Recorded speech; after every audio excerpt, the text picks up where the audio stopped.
India's top AI university లో BTech with education loan, 100% placement only in Presidency University, Bangalore. ఒక అందమైన సంప్రదాయ దుస్తుల్లో ఉన్నటువంటి యువతి హిందూ సంప్రదాయాన్ని పాటిస్తున్నట్టుగా కనిపిస్తుంది. చక్కని దీపపు కుందిని వెలిగిస్తూ అక్కడ ఉన్నటువంటి దీపపు కుందె పైన ఉన్న నెమలి ముఖాన్ని చూస్తున్నటువంటి దృశ్యం. ఇది రాజా రవివర్మ పెయింటింగా లేదంటే మరెవరైనా అద్భుతమైనటువంటి చిత్రకారుడికి సంబంధించినటువంటి దృశ్యమా అని అనుకుంటున్నారా? కాదు. అది కూడా ఇది మన దేశంలో ఏదో ఒక ఆలయంలోనో గుడిలోనో లేదా ఒక అందమైనటువంటి ప్రదేశంలో ప్రార్థనా స్థలంలోనో ఉన్నటువంటి ఫోటో అనుకుంటే ఇంకా పొరపాటు. ఇది ఒక పెయింటింగ్. అలానే ఈ పెయింటింగ్ ఉంది ఇరాక్లోని శివారు ప్రాంతాల్లో లాలిసా అనేటువంటి టెంపుల్ దగ్గర ఉంది. అది ఏం టెంపుల్? అసలు ఈ సనాతన ధర్మాన్ని పాటించేటువంటి యువతిగా కనిపిస్తున్నటువంటి ఈ ఇమేజ్కి అక్కడ ఉన్నటువంటి సంప్రదాయానికి, ముఖ్యంగా ఇరాక్ అనగానే ఒక కీలకమైనటువంటి ఇస్లాంని పాటించే దేశంగా మనకు తెలుసు. సంప్రదాయ ముస్లిం దేశము. అలానే ఐసిస్ లాంటివి ఇస్లామిక్ స్టేట్కి సంబంధించినటువంటి తీవ్రవాద గ్రూపులు పరిపాలిస్తున్నటువంటి ప్రాంతంగా మనం చూస్తాం. దీని లొకేషన్ ఎక్కడుందో ఒకసారి మనం ట్రాక్ చేసేటువంటి ప్రయత్నం చేద్దాం. ఇది మొత్తం వరల్డ్ మ్యాప్. సో ఇక్కడ ఇండియా కనిపిస్తుంది. ఈ లాలిషా టెంపుల్కి సంబంధించినటువంటి లొకేషన్ ఇక్కడ కనిపిస్తుంది. అంటే లొకేషన్ వైజ్గా చూసినప్పుడు ఇండియాకి ఈ టెంపుల్కి ఇంత దూరం ఉంది. సో ఇలా ఉన్నా కానీ ఇక్కడ ఏ అంశం ఆ యువతికి, భారతదేశానికి లేదా హిందుత్వానికి, సనాతన ధర్మానికి ముడిపెడుతుంది అని ఆలోచిస్తున్నారా? దానికి ఒక క్లారిటీ ఇచ్చేటువంటి ప్రయత్నం చేస్తా. ఇక్కడ కనిపిస్తున్నటువంటి ఈ చుట్టుపక్కల ఉన్నటువంటి దేశాలన్నీ కూడా ఇస్లామిక్ కంట్రీస్. అంటే మతం పరంగా ఇవన్నీ కూడా ముస్లిం సంప్రదాయాలను పాటించేటువంటి దేశాలు. ఏ దేశం చూసినా కానీ ఈ పేర్లు చూస్తేనే మనకు అర్థమైపోతుంది. ఇటు ఇరాక్ ఇది లొకేషన్, ఇప్పుడు ఉన్నటువంటి ప్రాంతం ఇరాక్లో ఉంది. ఇటు సిరియా, అలానే ఇరాన్, ఇటు తుర్కియే అంటే టర్కీ. సో ఈ ప్రాంతాలన్నీ కూడా పూర్తిగా ఇస్లామిక్ కంట్రీస్. వీటి మధ్య ఒక హిందూ దేశం ఆవిర్భవించాలనేటువంటి కోరిక పుట్టింది. దానికి పునాది ఈ మందిరం, ఇక్కడ ఉన్నటువంటి లాలిషా టెంపుల్ అనేటువంటి ప్రాంతం. దానికి ఉన్నటువంటి కనెక్షన్ ఏంటి ఒకసారి మనం విశ్లేషించేటువంటి ప్రయత్నం చేద్దాం. ఈ లాలిషా టెంపుల్కి, హిందూ సనాతన ధర్మానికి ఇక్కడ నడుస్తున్నటువంటి చర్చ ఏంటి, దానికి సంబంధించినటువంటి ఒక దృశ్యం మనం చూస్తున్నాం. ఇప్పుడు ఈ యువతి ఫోటో ఒక సంచలనంగా మారింది. ఈ ప్రాంతంలో ఒక హిందూ దేశం ఆవిర్భవించడానికి ప్రధానమైనటువంటి కారణం అక్కడ నివసిస్తున్నటువంటి ప్రజలు యజ్దీస్ అని చెప్పని అంటారు. ఈ యజ్దీస్ వాళ్ళకి సంబంధించినటువంటి సంప్రదాయాన్ని అనుసరించేటువంటి క్రమంలో పూర్తిగా హిందూ ధర్మాన్ని, సనాతన ధర్మాన్ని పాటిస్తున్నటువంటి సమూహంగా ఒక ఎన్షియంట్ తెగ, అంటే పురాతన కాలానికి చెందినటువంటి ప్రజలుగా వీళ్ళని గుర్తిస్తున్నారు. ప్రపంచమే గుర్తించింది. కానీ ఇరాక్లో ఉన్నటువంటి ఇస్లాం వాదం ఫలితంగా ఇక్కడ ఉన్నటువంటి ప్రజలందరూ కూడా చెల్లాచెదురైపోయారు. దీనికి సంబంధించినటువంటి మరికొన్ని దృశ్యాలను కూడా మనం చూద్దాం. వీళ్ళు మన హిందూ సంప్రదాయంలో ఎలా అయితే హారతులు ఇస్తారో అదే తరహాలో దీపాలను పట్టుకుని హారతులు ఇస్తున్నటువంటి దృశ్యం కనిపిస్తుంది. సో వీళ్ళందరూ కూడా ఈ యజ్దీ సంప్రదాయానికి చెందినటువంటి యువతులు. సంప్రదాయ ముస్లింలకి, ఇస్లాంకి దీనికి అసలు సంబంధమే లేదు.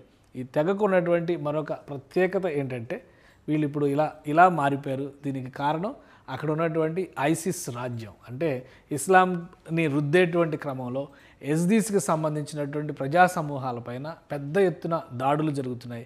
ఈ దాడుల నుంచి తప్పించుకునేటువంటి క్రమంలో ఈ ప్రజలందరూ కూడా చెల్లాచెదురైపోయినటువంటి పరిస్థితి.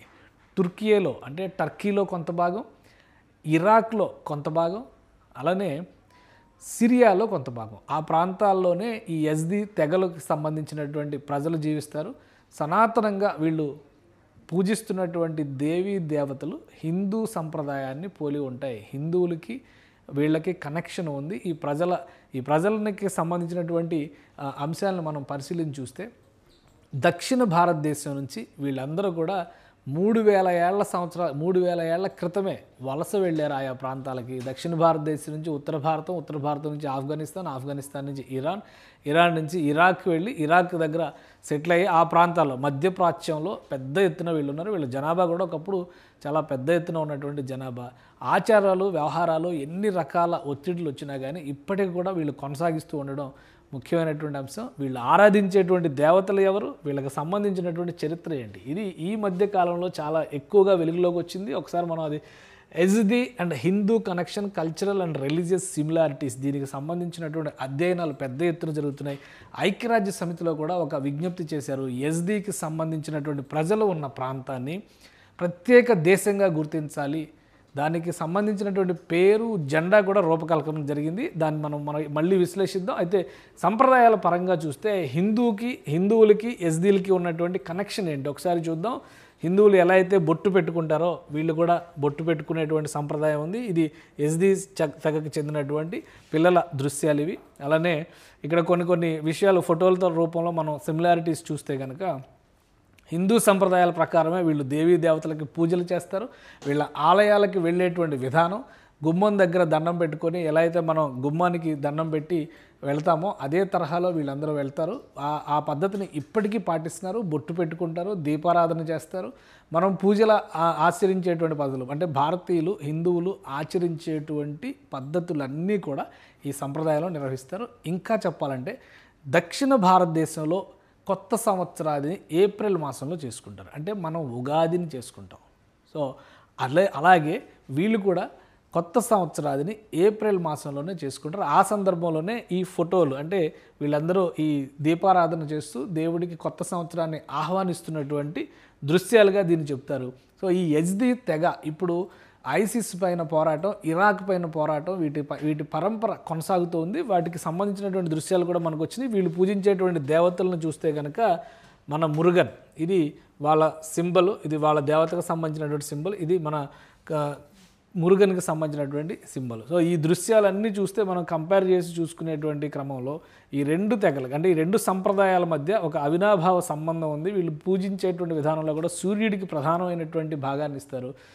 హిందూ సంప్రదాయంలో కూడా సూర్యదేవ ఆరాధన అనేది చాలా ముఖ్యమైనటువంటి అంశంగా మనం చూస్తాం. అలానే కొన్ని సిమిలారిటీస్ కూడా ఉన్నాయి. ఎందుకంటే జాతీయ స్థాయి పత్రికలు, అంతర్జాతీయ the similarities between Hindus and Yazidi culture అని చెప్పని పెద్ద ఆర్టికల్స్ రాశారు. The first visible cultural difference can seen in the form of the temple shrines or Lalish of Yazidis. ఎందుకంటే వీళ్ళు ఉపయోగించేటువంటి గుళ్ళు గోపురాలే చాలా భిన్నమైనటువంటి రూపంలో ఉంటాయి. మామూలుగా మసీదులకి నమాజ్కు ఉపయోగించేటువంటి మందిరాలు ఎలా ఉంటాయి, ప్రార్థనా మందిరాలు ఎలా ఉంటాయి, వాటికంటే భిన్నంగా హిందూ దేవాలయాలకు సంబంధించినటువంటి నమూనాలనే ఇక్కడ ఉపయోగిస్తున్నటువంటి సంప్రదాయం ఉంటుంది. ఈ రెండింటిని మనం క్లియర్గా పోల్చి చూడాలి. ఇక్కడ కుమారస్వామి అని మనం అంటాం, కార్తీకుడు లేదంటే మురుగన్ అంటారు. తమిళనాడులో ఎక్కువ పూజలు చేసేటువంటి మురుగన్కి సంబంధించినటువంటి అంటే శివుడి కుమారుడైనటువంటి కుమారస్వామి వారసులుగా వీళ్ళు పూజిస్తారు.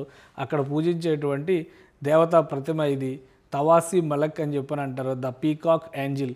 సో ఈ విగ్రహారాధనలో కూడా పీకాక్ నెమలికి సంబంధించినటువంటి ఆరాధనకి చాలా ప్రాధాన్యం ఇచ్చేటువంటి తెగ యజ్దీ సమాజం. సో యజ్దీ సమాజానికి సంబంధించినటువంటి ఆలయాలు ఇక్కడ మనం ఒకసారి చూస్తే the Yazidis are very ancient people from Iraq with their calendar of 6764 years old. About 5000 years ago Yazidis migrated from India to Afghanistan, Iran, Iraq and the Middle East. So ఈ విధంగా వీళ్ళ జీవన ప్రస్థానం సాగింది. వాళ్ళు ఇప్పటికీ కూడా ఆ సంప్రదాయాన్ని, కల్చర్ని కాపాడుకుంటూనే వస్తున్నారు. అలానే ఇక్కడ చూస్తే at the time they were called children of Melek Taus, అంటే ద సేమ్ యాజ్ మురుగన్. అంటే మెలక్థాస్ అనేటువంటి వాళ్ళ దేవుడు మురుగన్ అని నమ్మకంగా చూస్తున్నారు. A god found in the South India, the religion of Yazidis share much in common with Vedic Hindus. అంటే పురాతన కాలానికి చెందినటువంటి హిందూ సంప్రదాయాలని వీళ్ళు ఎక్కువగా ఆచరిస్తున్నటువంటి పద్ధతి ఉంటుంది. వాళ్ళ ఆలయానికి సంబంధించిన నమూనా మనం పక్కన బాక్స్లో వీడియోస్ కూడా ప్లే అవుతున్నాయి. అందులో చూస్తే కనుక మీకు క్లియర్గా అర్థమవుతుంది. వాళ్ళకి సంబంధించినటువంటి యజ్దీ టెంపుల్కి సంబంధించినటువంటి నమూనాలు ఇప్పటికీ కూడా ఇరాక్లో చాలా చోట్ల ఉన్నాయి. అది కూడా లాలిష్ ప్రాంతంలో ఉన్నటువంటి ఈ టెంపుల్ ప్రపంచవ్యాప్తంగా ప్రత్యేకత సంతరించుకున్నటువంటి టెంపుల్ ఇది. సంప్రదాయాల విషయంలో ఒక 74 సార్లు జెనోసైడ్ జరిగింది. అంటే ఈ ప్రజలకి సంబంధించి ఊచకోత, మారణకాండ జరిగింది. అలానే అమెరికా టెర్రరిస్టులపైన, తీవ్రవాదం పైన పోరు తర్వాత ఇరాక్లో ఐసిస్ రాజ్యం ఏర్పడిన తర్వాత వేలాది మంది యజ్దీ యువతుల్ని సెక్స్ స్లేవులుగా మార్చేసి ఐసిస్ ఉగ్రవాదులు పట్టుకుపోయారనేది ప్రధానమైనటువంటి ఆరోపణ. దీనిపైన ఐక్యరాజ్య సమితిలో వీళ్ళ తరపున మాట్లాడుతున్నటువంటి మీర్జా ఇస్మాయిల్ అనేటువంటి నాయకుడు ఐక్యరాజ్య సమితిలో ప్రసంగం చేశాడు, అమెరికా పార్లమెంట్లో విజ్ఞప్తి చేశాడు. 2018-19లో భారతదేశంలో పర్యటించి భారతదేశం తమ వాదానికి మద్దతు ఇవ్వాలి, కార్తీకిస్తాన్ అంటే కార్తీకుడు అనగానే మురుగన్, కుమారస్వామి అనేటువంటి దానికి సంబంధించినటువంటి సింబాలిక్గా కార్తీకిస్తాన్ అనేటువంటి ఒక దేశాన్ని మా కోసం ఏర్పాటు చేయాలి. తుర్కియే, అలానే సిరియా, ఇటు ఇరాక్, ఈ 3 ప్రాంతాల్లో ప్రభావం ఎక్కువగా ప్రబలంగా ఉన్నటువంటి ఈ తెగ ప్రజలని దృష్టిలో ఉంచుకుని ఆల్రెడీ అక్కడ కుర్దిస్తాన్ మూమెంట్ ఉంది. చాలా కాలంగా సద్దాం హుస్సేన్ టైంలో కూడా కుర్దులపైన విపరీతమైనటువంటి అమానుషమైన దాడులు జరిగినటువంటి సందర్భాలు ఉన్నాయి. కుర్దులతో వీరికి కూడా కొంత సారూప్యత ఉంటుంది, కానీ కుర్దులు వేరు, ఎస్దీలు వేరు అనేటువంటి వాదనని చాలా బలంగా నిరూపించారు. శాస్త్రీయంగా జన్యుపరంగా కూడా ఇది ఒక ప్రత్యేకమైనటువంటి తెగ, ఇండియన్ కనెక్షన్ ఉన్నటువంటి తెగ అని నిరూపణ అయింది. అందుకనే ఎస్దీలు ఇప్పుడు ఒక స్వతంత్ర దేశంగా ఆవిర్భవించాలి, అది కూడా హిందూ దేశం అవుతుంది తమదే అనేటువంటి ప్రకటన నేరుగా చేస్తున్నారు. భారతదేశం తమకు మద్దతు ఇవ్వాలనేటువంటి వాదనని ప్రపంచ వేదికల ముందరకు తీసుకొస్తున్నారు. సో ఎవరు ఊహించిన విధంగా ముస్లిం రాజ్యాల మధ్యలో ఒక హిందూ దేశం ఆవిర్భవించడానికి అవకాశం ఉంది. దీనిపైన బలమైనటువంటి ఉద్యమాన్ని నిర్మించేటువంటి ప్రయత్నాలు జరుగుతున్నాయి. సో ఇది వాళ్ళ టెంపుల్కి సంబంధించినటువంటి నమూనాలు, కానీ ఇక్కడ ఉన్నటువంటి రిలీజియస్ కనెక్షన్స్ను కూడా మనం చూస్తే ఆచరిస్తున్నటువంటి పద్ధతులు, అనుసరిస్తున్నటువంటి విధానాలు ఇవన్నీ కూడా దాదాపుగా వేదిక్ పీపుల్ ఆఫ్ ఇరాక్ అని చెప్పని వీళ్ళని పిలుస్తారు. The Aryana Vaej was the empire of Aryans, అంటే include the present day India, అప్పటి నుంచి ఉన్నటువంటి నాయకుడి కింద ఈయన చెప్తారు. సో వీళ్ళ ఆరాధనలో ప్రత్యేకమైనటువంటి స్థానం అన్నది ఈ నెమలి బొమ్మకి, నెమలి విగ్రహానికి, నెమలిని ఒక దేవతగా గుర్తిస్తారు. Peacock, angel, the language and style of old Avesta and Rigveda are so close.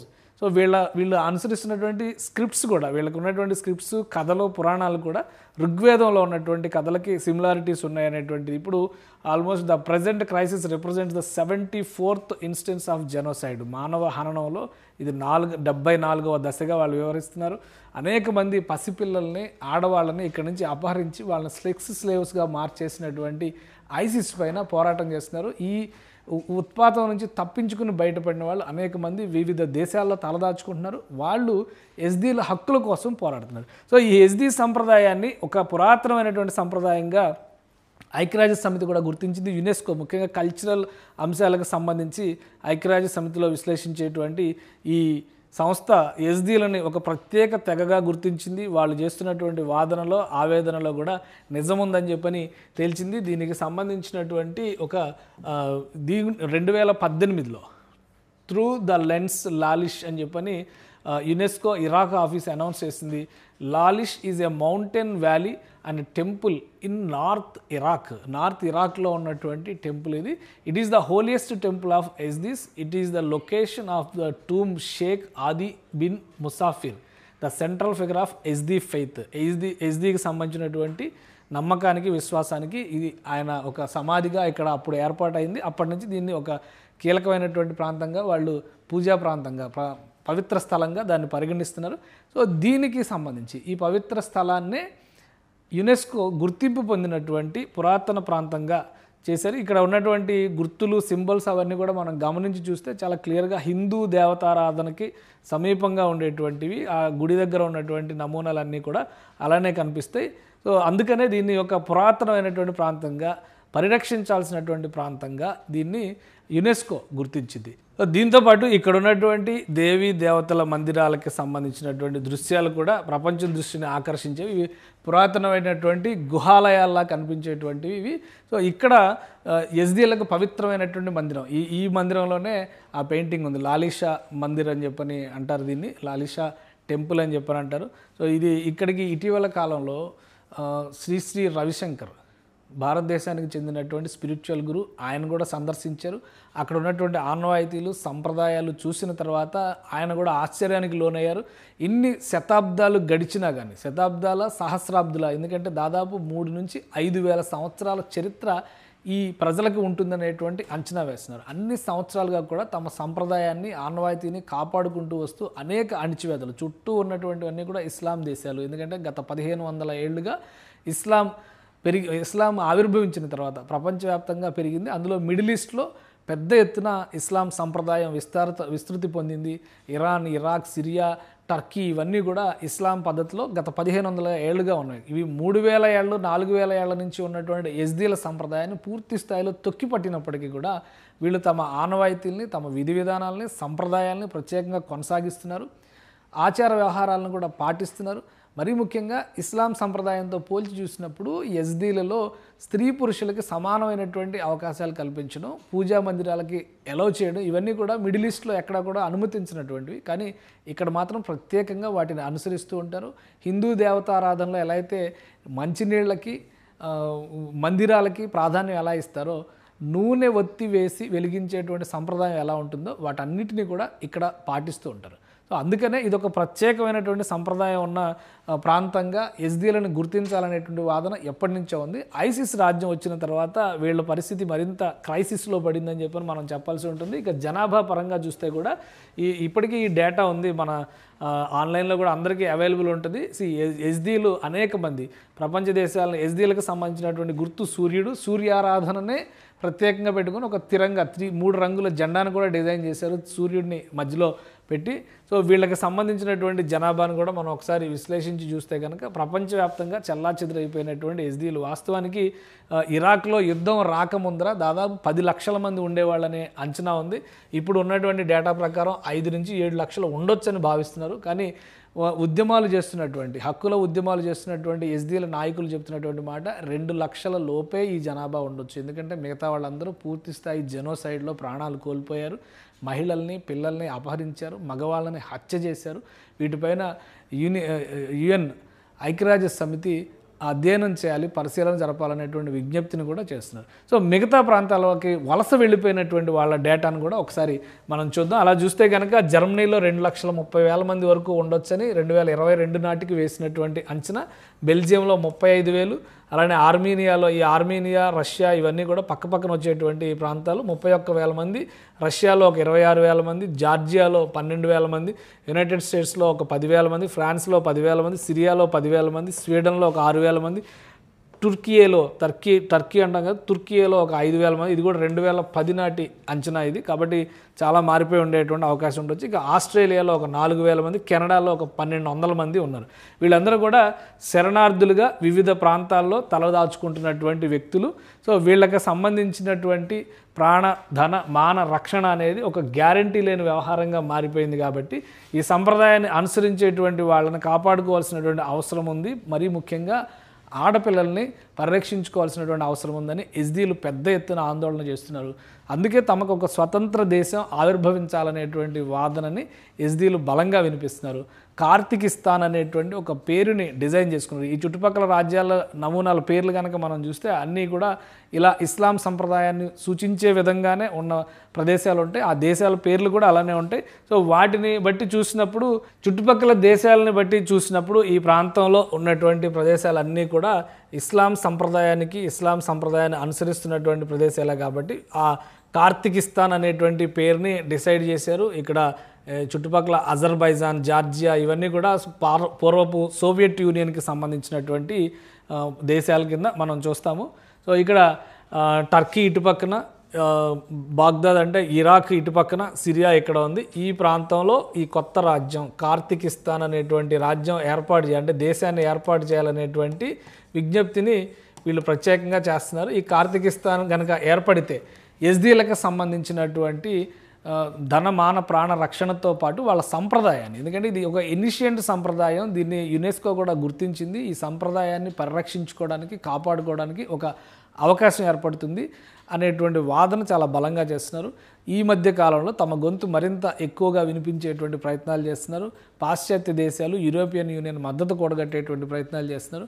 భారతదేశం ప్రధానంగా సాంప్రదాయం రీత్యా కానీ, సాంస్కృతికంగా ఉన్నటువంటి అనుబంధం రీత్యా కానీ యజ్దీలను కాపాడేందుకు ప్రత్యేకంగా తమ తరపున గొంతు వినిపించాలనేటువంటి విజ్ఞప్తిని చేస్తున్నారు. సో ఒకవేళ ఈ ఉద్యమం బలపడిన, ఇరాక్లో ఐసిస్ లాంటి అరాచక పాలన కడతేరినా కానీ కొత్త రాజ్యం ఏర్పడేటువంటి అవకాశాలు ఉండొచ్చు. కార్తికిస్తాన్ అనేటువంటి ఒక కొత్త హిందూ దేశం ఇక్కడ ఆవిర్భవించడానికి అవకాశం ఉండొచ్చు. దాదాపు 5,000 సంవత్సరాలుగా నడుస్తున్నటువంటి సంప్రదాయాన్ని పరిరక్షించేటువంటి ఒక కొత్త దేశం ఇక్కడ ఆవిర్భవించాలనేది ఎస్డీల ప్రధానమైనటువంటి ఆకాంక్ష. సో చరిత్ర ఏ విధంగా ముందుకు సాగుతుంది, చరిత్ర గతిలో భవిష్యత్తులో ఎటువంటి పరిణామాలు జరుగుతాయి, హిందూ రాజ్యం ఇక్కడ ఆవిర్భవించడానికి ఎంతవరకు అవకాశాలు ఉన్నాయి, దానికి భారతదేశం ఎంతవరకు తోడ్పాటునిస్తుంది అనేది వేచి చూడాలి. ఈ మధ్య కాలంలో భారతదేశానికి చెందినటువంటి ప్రతినిధులు కూడా అక్కడ సందర్శనలు చేశారు. కల్చరల్ ఎక్స్చేంజ్ ప్రోగ్రామ్స్లో భాగంగా యుఎన్ నిర్వహించినటువంటి కల్చరల్ ఎక్స్చేంజ్ ప్రోగ్రామ్స్లో భాగంగా అనేక మంది ఎస్డీలు భారతదేశాన్ని ఇటీవల కాలంలో సందర్శించడం మొదలుపెట్టారు. సో వీళ్ళందరి సూచనల మేరకు, వీళ్ళందరి ఆకాంక్షల మేరకు కొత్త రాజ్యం ఆవిర్భవిస్తుందా అనేది ఎస్డీలకి భవిష్యత్తును నిర్దేశించేటువంటి నిర్ణయంగా మారిపోతుంది.